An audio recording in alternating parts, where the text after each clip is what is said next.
week's looking great though. Okay. Let's do that back and forth. Well, what time's the new press conference start? 12, 8. 12:07. I don't know. Yes. Is he the county executive right there? Yeah, that's kind of a problem. I got bone to pick with him.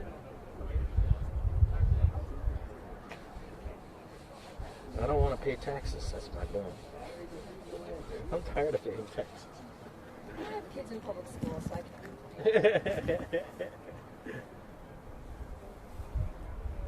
Ooh, I'm going to have to take my jacket off. Good grief.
All right, guys, here we go.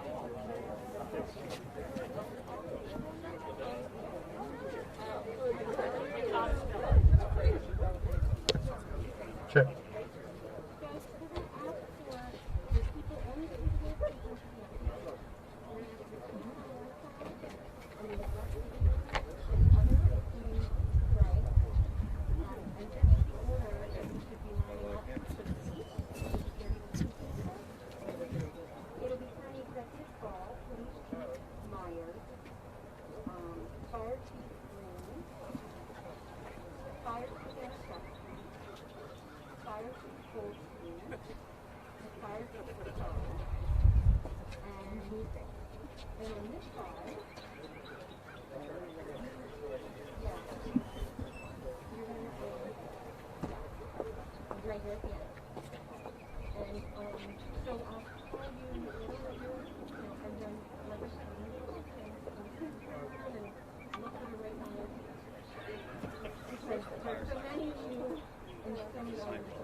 Yeah, we can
Good morning. Well, good afternoon now, I guess. Thank you all for being here with us. You want me closer? Is that what you're telling me, Scott?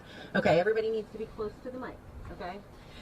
So we've been working to coordinate this as quickly as we could for all of you. So I'm going to get out of the way and let the folks who have the good information about our great news give that to you. So first it will be our County Executive, Calvin Ball.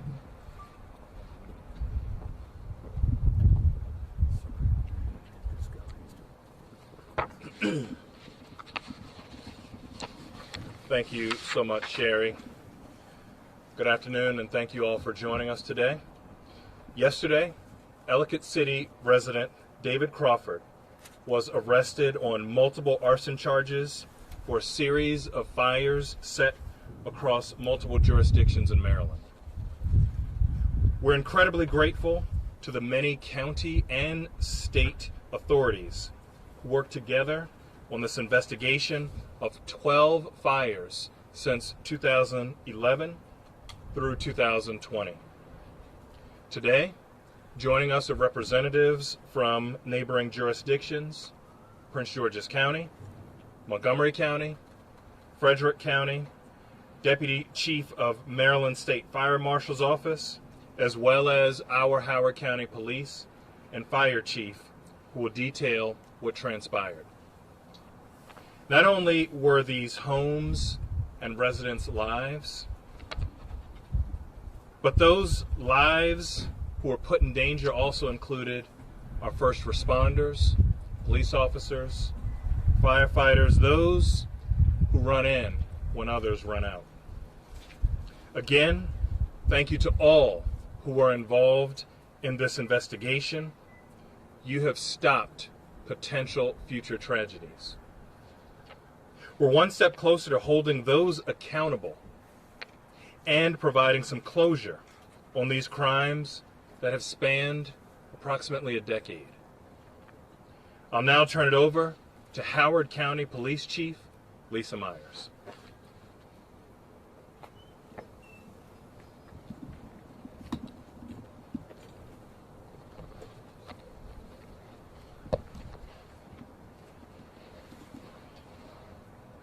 Good afternoon, everyone.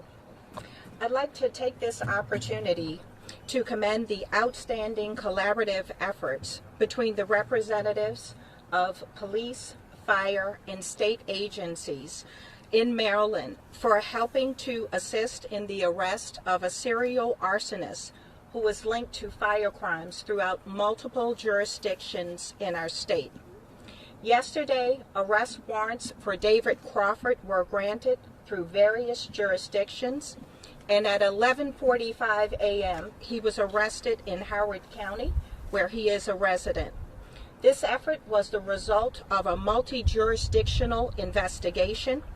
Many of the investigators here were on scene yesterday during Crawford's arrest. This afternoon, I can announce that after his bail hearing, David Crawford is being held without bond.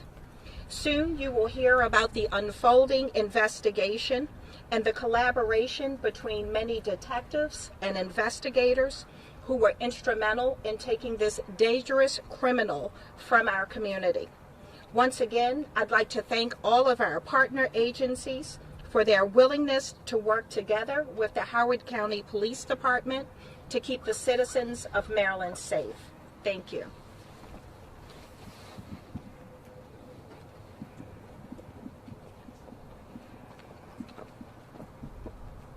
Thanks, Chief. Next, we'll call to the podium Prince George's County Fire Chief Tiffany Green.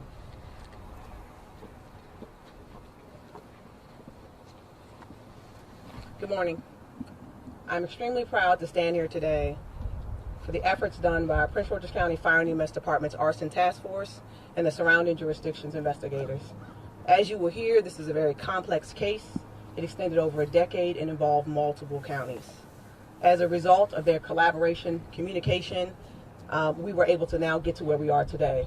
This case started in 2011 in Prince George's County, but again, the work of our investigators working together across multiple jurisdictions brings us to closure today. We're able to go back to our communities and our counties and let them know that this threat no longer exists. And for that, I'm extremely thankful. Thank you.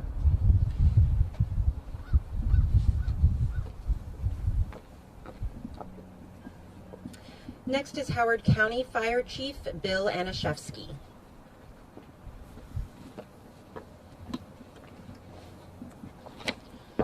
Thank you. Good afternoon, everyone.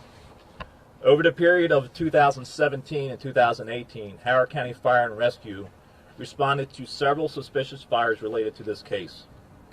2 of these fires involving the same residence. All the house fires jointly investigated by Fire and Rescue and the Howard County Police investigators were found to be incendiary in nature, meaning there was no accidental sources were found in the area of origin during the investigation. While there were no reported injuries to either residents or fire department personnel as the result of these fires, considering the time of day, the very nature that the fires were set, the outcome could have been very different. Thankfully, all the residents in the homes were alerted and able to escape without harm. And as you've heard, this suspect is reported to be involved in arson fires across multiple jurisdictions spanning many years. I am thankful for the joint efforts of all of our regional partners and their work to take this suspect off the street. The sheer nature in which these acts are reported, combined with the previous position of such high public trust that was held by this suspect, is disturbing. While I will not speak on behalf of my counterparts regarding the specifics of this case or their respective involvement, I am comfortable in saying that we all jointly respect the public trust bestowed upon us by our citizens as your public safety leaders, and we are all here in service to others. Thank you.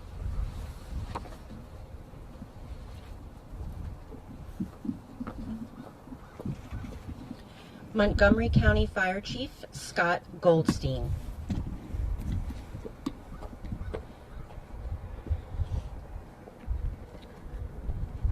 In addition to the words outlined by Bill and Tiffany about the great work done by our joint investigators, this process, this case, and this suspect could not have been identified without the assistance of the residents in the communities, the neighbors to these incidences. Information they provided, tips that they provided, allowed this investigative team to pinpoint and hone in on the suspect that has now been detained.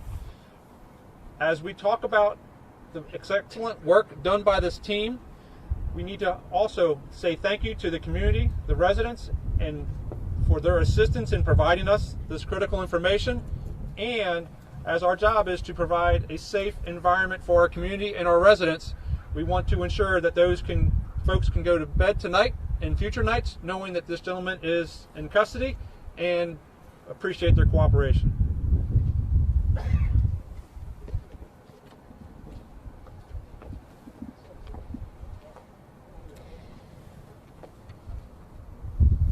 Next, we'll hear from Frederick County Fire Chief Tom Coe.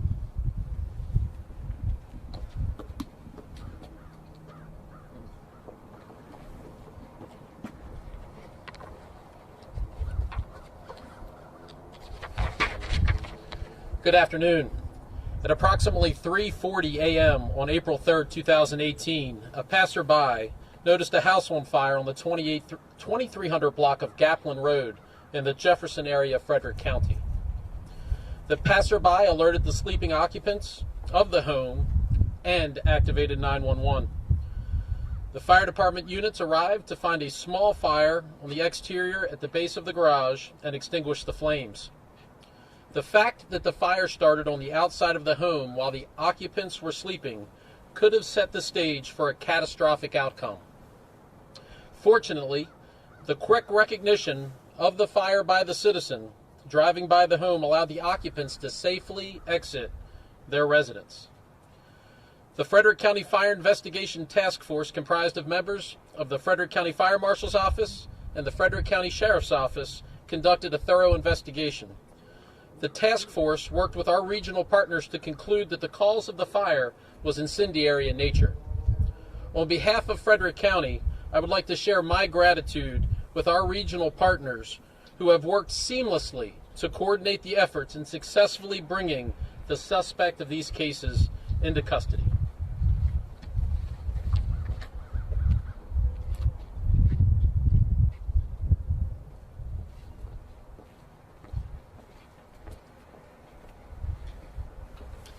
Next, I'm going to introduce you to some of our investigators. You may not have their names in writing, so I'm going to introduce them and then ask each of them as they come to the microphone to provide their correct title or rank and agency, and also give you the correct spelling of each of their names. First is Battalion Chief Shahjahan Jagtiani.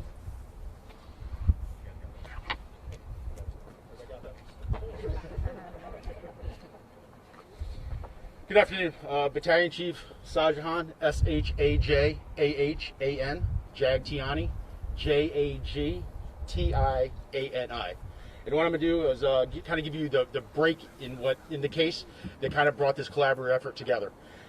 In early of March 2019, in the 5800 block of Maple Terrace in Laurel, Maryland, there was a house fire. The fire investigative unit from Prince George County Fire and Mess Department, along with the Prince George County Police Arson Task Force, was sent there to determine the cause. We determined that cause to be incendiary. Through investigative leads and efforts, all of our leads were nothing. We decided on public assistance, in which we sent the video to local media. Early in 2020, investigators from Montgomery County Fire and Rescue, Fire and Explosive Investigative Unit witnessed that video, and that collaboration began there. After that, culminated here in the arrest of David Crawford. Thank you.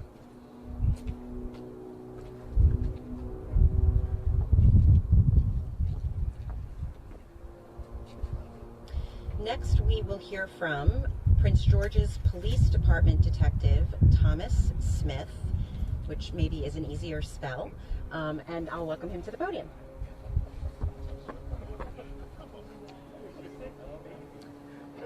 Hi, that's Smith, S-M-I-T-H. In Prince George's County, I am a police detective, and I work full-time on the arson task force with the Fire EMS department. There are 4 of us officers that work full-time with them. And so when I began assisting in this investigation, I had to learn a lot about Laurel, Maryland, as I'm not from there. And as I began my investigation, I learned that there were other fires that seemed like they may be related to this first fire. I began to investigate on Maple Terrace. And as I continued my investigation, we linked a few different incidents together, including the one in Frederick County, Maryland. And then we didn't really get very far after that. So we decided to release the video of the suspect committing the crime to the media and to the public, to see if we might get some assistance in maybe identifying the suspect or something. A short time after that, Lieutenant Moe from Montgomery County Fire and Explosives Investigation figured out this suspect looked strikingly similar to his suspect that he had in a fire in Montgomery County, which he can talk about. After we realized we may be looking at the same suspect, we began to meet and go over our cases and share information. And then as that continued to go on, the case just expanded larger and larger, obviously to all the other jurisdictions affected. So I guess with that, I'll let Lieutenant Moe explain his portion.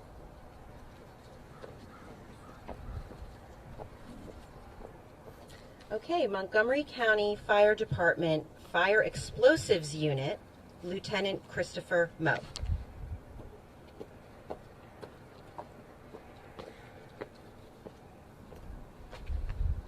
Good afternoon. Christopher, C-H-R-I-S-T-O-P-H-E-R. My last name is Moe, M-O-E. As the battalion chief and Detective Smith said, this all came together based on a fire that we had in 2016 in Clarksburg. That was September of 2016.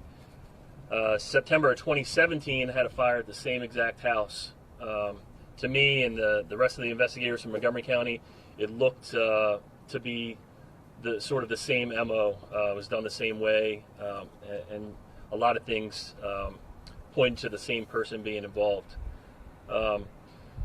Some time went by and we worked both of those fires for several years, and we didn't get very far. As Detective Smith said, somewhere around early 2020, well, I guess late 2019, they put out a video. I didn't happen to see that video until early 2020. I happened to stumble across it, and when I saw that video, I said to myself, that surely looks exactly like the person in my video from the 2017 fire. And I believe it was probably 9:30 or so at night, and I reached out to Detective Smith, and almost immediately he sent me a text message back and said, "I'll call you tomorrow. I think we need to put our heads together." He and I met the next day, and we felt like we were probably looking at the same suspect for both of our fires. We started to discover some similarities between all of the cases, and that kind of drove us into reaching out to a couple of detectives in Frederick County who were instrumental in helping us in this, and also some investigators and detectives from Howard County. And we kind of, at that point, developed this sort of task force where we all worked collaboratively pretty much on a daily basis. I'll let the lieutenant from Howard County elaborate on that.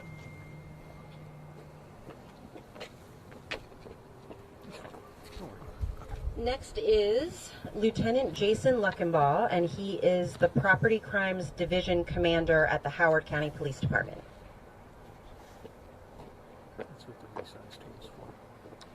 Thanks, Sherry. Good afternoon. My name is Jason Luckenbaugh, Jason Luckenbaugh.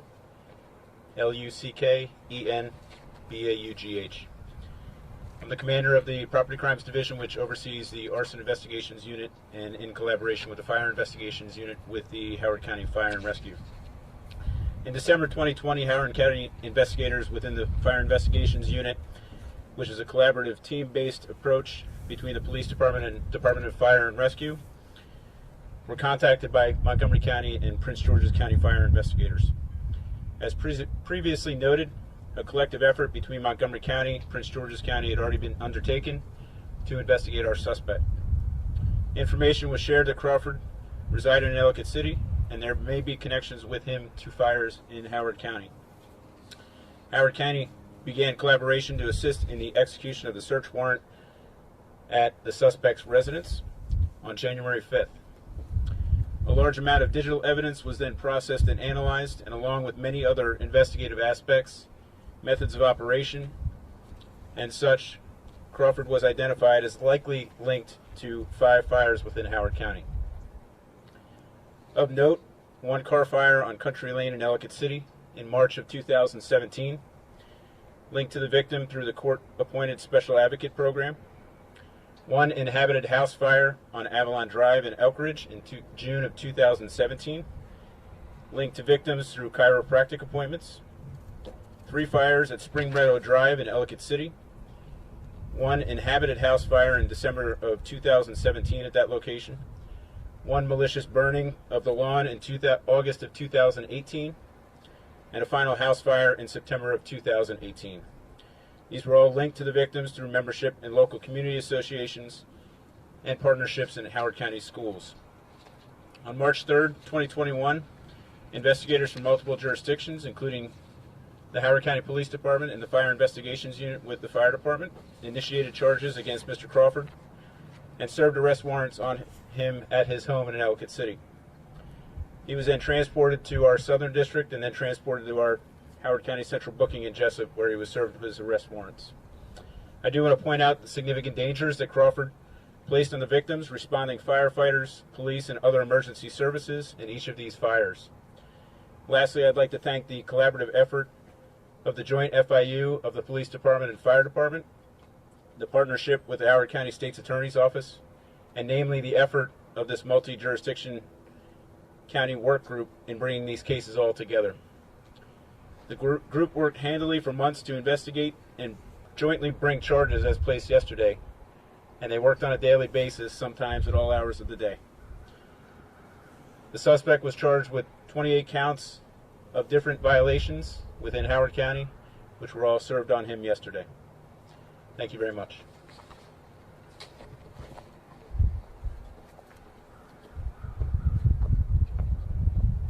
And our final speaker before we open up for questions is Gregory Durr, the Chief Deputy from the State Fire Marshal's Office in the Department of the State Police.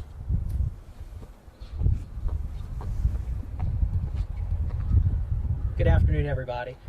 I'm Chief Gregory Durr from Maryland State Fire Marshal's Office, Department of State Police. We are primary investigative bodies for fire and explosives for 17 out of the 23 counties in Maryland. We currently have an open case in Charles County right now that we are investigating. We are looking at similarities from that case involved with some of these other cases that we talked about earlier.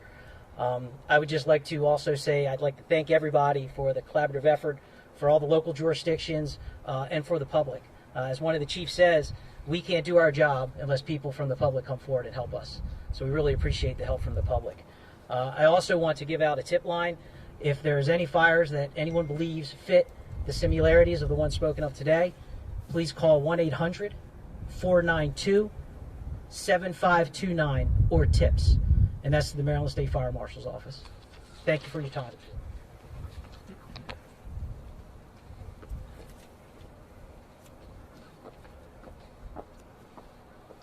Okay, we're going to open up for questions. Here's how that's going to work.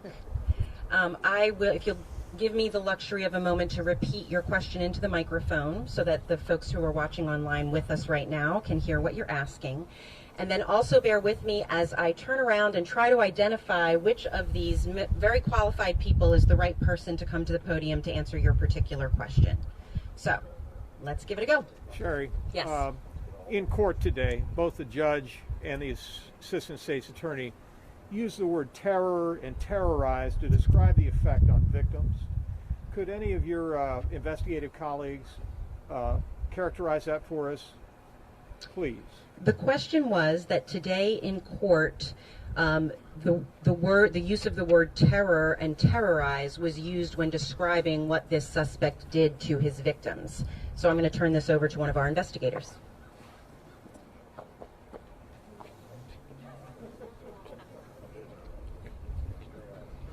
Just say your name. Again, Christopher Moe, M-O-E.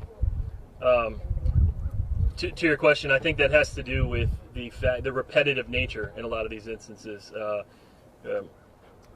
Some of these victims were family members, where he went back once or twice or sometimes even 3 times. As the lieutenant from Howard County spoke about the fires that occurred in Howard County, there was more than one at the same place. So I think that's probably what they're referring to.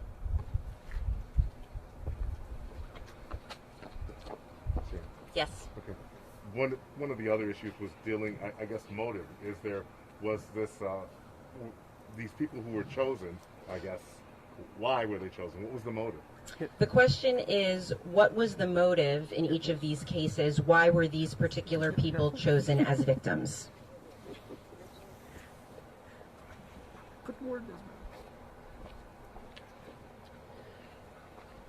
all of the victims were known to the suspect. Nobody was a complete stranger that didn't know him. There are a lot of cases, so the motive in each one is probably a little bit different, and some of that is still under investigation, so I can't really go into specifics for the motive in each case. There was a list. How would you characterize that list? Could you tell us about that, please? Can you repeat the question? The question was, there was a list, and how would I characterize that list? I don't know how I would characterize it, other than I think that list is pretty self-explanatory.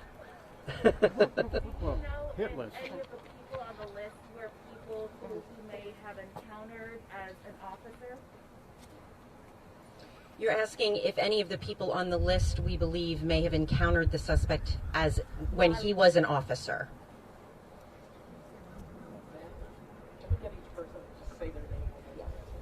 Just want to say their name. Say your name each time. Sure, I'm Detective Thomas Smith with Prince George's County Police Department, Arson Task Force. The question was, how did he know the victims? Were any of the victims people that he encountered while he was an officer? Were any of the victims people that he encountered when he was an officer? So Civilians. Civilians, not as a police officer, no. He did know them, but he's been retired as a police officer since 2010. So none of the victims were, someone he encountered prior to that. And can you give us the nature of his resignation? Because all of these fires started after his 2010 resignation. Do we know if any of this was retaliation for something that may have happened on the job? The question was, do I know if his resignation in Laurel had anything to do with retaliation? To that, I can't really speak to why he resigned from Laurel. I would probably direct you to them. And again, the motive is still under investigation in some of the cases, so I couldn't really speak to that right now. Can you give us an idea of what the similarities are, what some of the similarities are with all of the victims? Because we're talking about Frederick County, all of these different areas. What was one of the main similarities between all of these people? I'd say, so the question is, what are some of the similarities in the different cases? And as you probably know from the court documents, he knows all of the different people. No one's a stranger. The time of day is always pretty similar. So it's at night when people are home and asleep in their bed. At 3 o'clock in the morning, most people are not awake. There's usually, a set fire to their home. It usually wasn't a vehicle target. We do have a few cases that involved vehicles, but usually he set fire to their home. Could you please talk about some of the unique evidence? For instance, Apple Health Monitor, which helped you put together movements, etc. That's going to be of interest to folks. Tell us a little bit about that, please. So the question was, could I talk about some of the electronic evidence that we had? Again, we served a search warrant at the suspect's home in early January, and during that search, we seized a large number of electronic items. As most people know, everyone has a cell phone now, everyone has a computer. Electronics cover a large amount of our lives in these days. So as an investigator, going back and looking for information about a person's life and what they've been doing, that's one of the first things we want to look at, because we can go and retrieve some of those things. And as you probably read in some of the court documents, we have found items in those electronics that lead us to believe that the suspect committed these crimes. Sir, in the time that Montgomery County... Go ahead. I'm sorry, on that point, I'm going to ask your opinion, I guess. Did he use his police knowledge to commit these, or was it sloppy, or per se? Hey, Jennifer Donnellan. I'm the Director of Public Information and the Office of Community Relations for Prince George's County Fire EMS, DONELAN.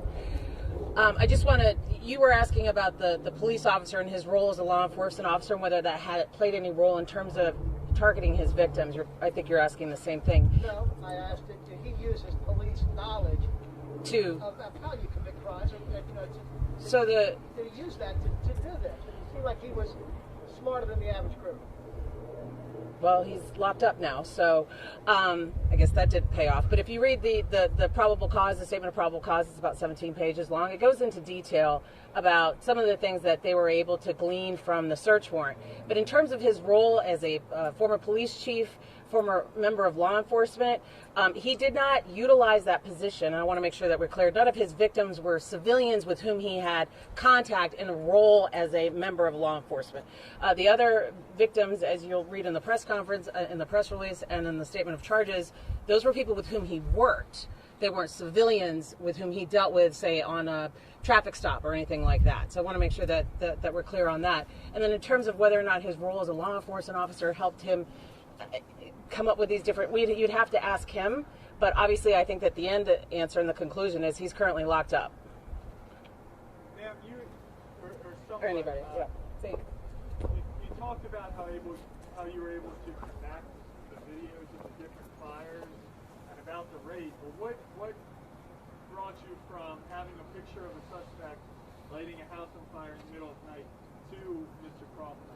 How were you able to connect those two? So the question is, we had multiple videos and that there were similarities, but ultimately how did we piece together, how did they piece together that all of them were committed by the same suspect? That they were Crawford, yeah. That it was, yes. You can talk about that chain of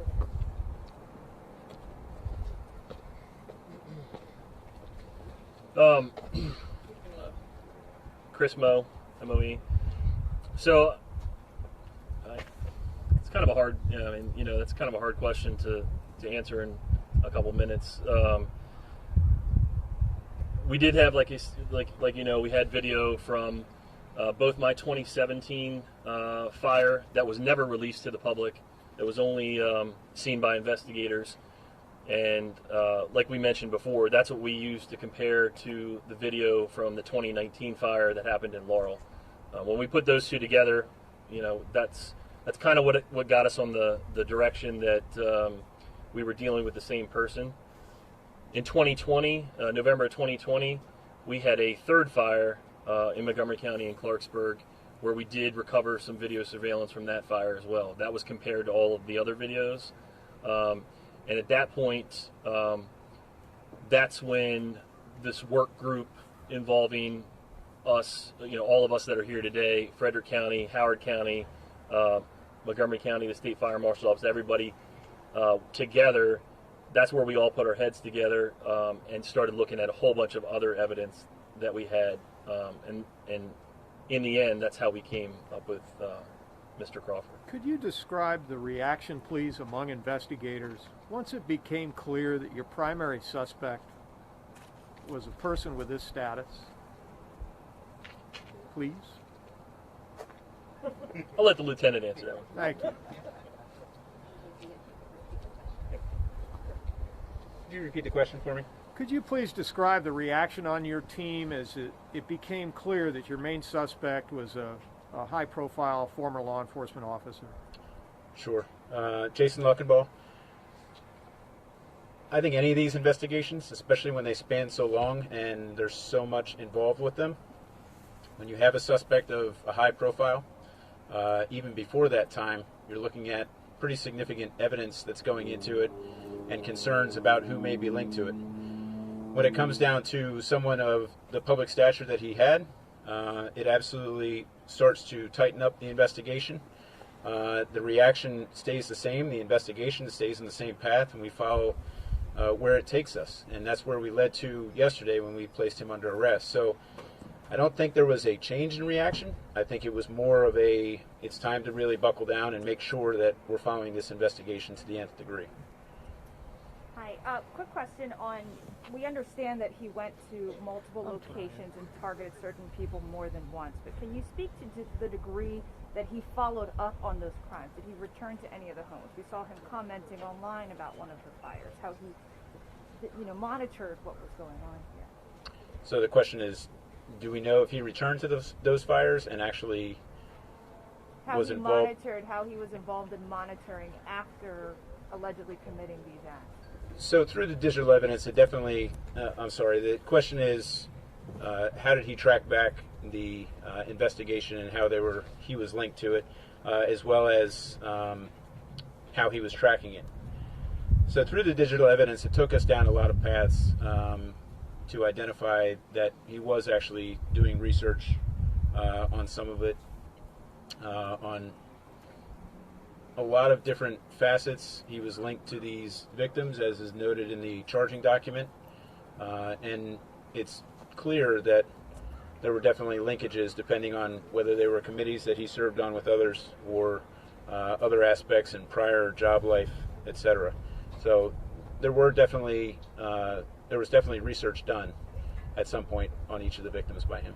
And several officials had spoken to the importance of people coming forward with tips. Can you discuss how any of that may have turned the investigation one way or another? I would actually defer to Montgomery and Prince George's on that. Come on down in front of you. And then you'll repeat it for them. Hi. So the question was about, officials are talking about the importance of people sending in tips and how that helped this investigation. Can you mention how some of the tips may have turned this investigation one direction or the other?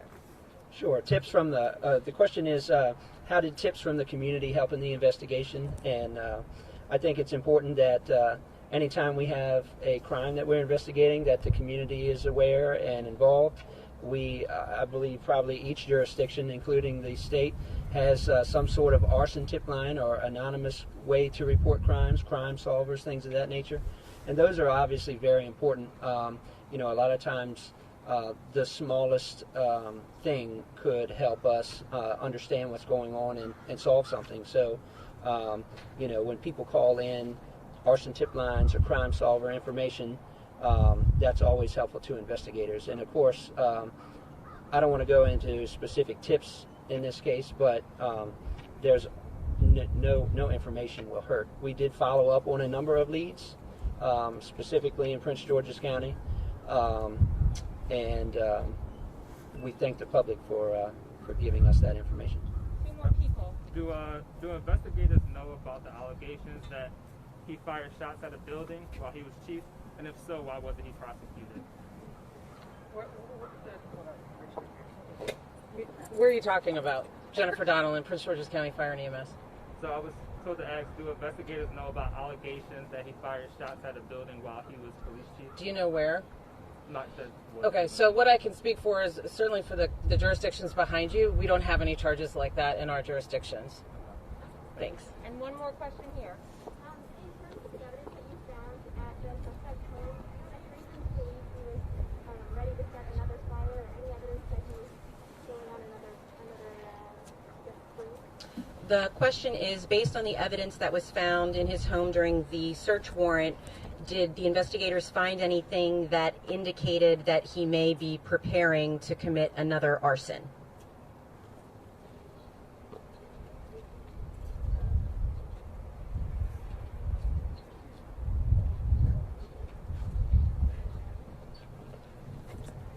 Hi, Detective Thomas Smith. The question was, did we find any evidence in our digital searches that the suspect had planned to commit any other crimes?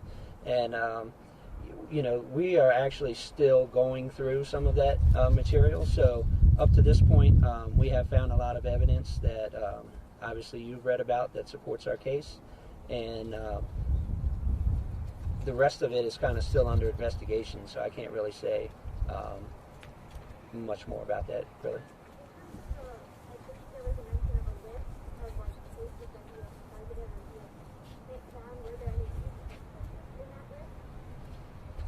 The question was about the list that was in the court documents, and the information about the list that is in the court documents is what we have in reference to the list.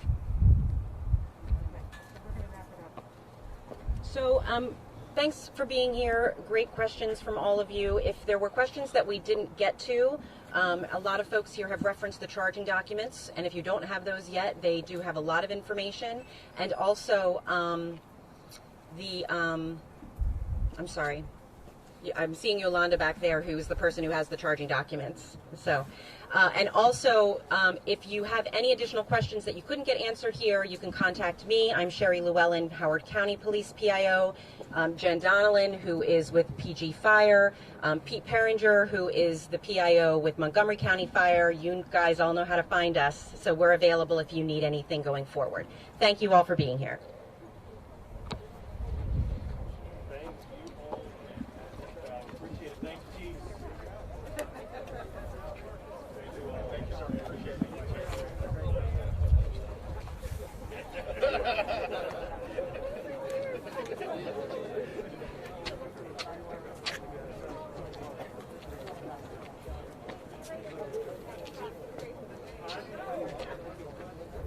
Sorry about that. I forgot there was a back row. So when you were there. Got a whole lot. I think I was only there when they were still spelling their name. I got a whole lot more video, right? If she picks that bite, that's on her. That's tough. Thank you. One of these was right at the end. Just gonna take his thing off. He's this one. This one? It's cool.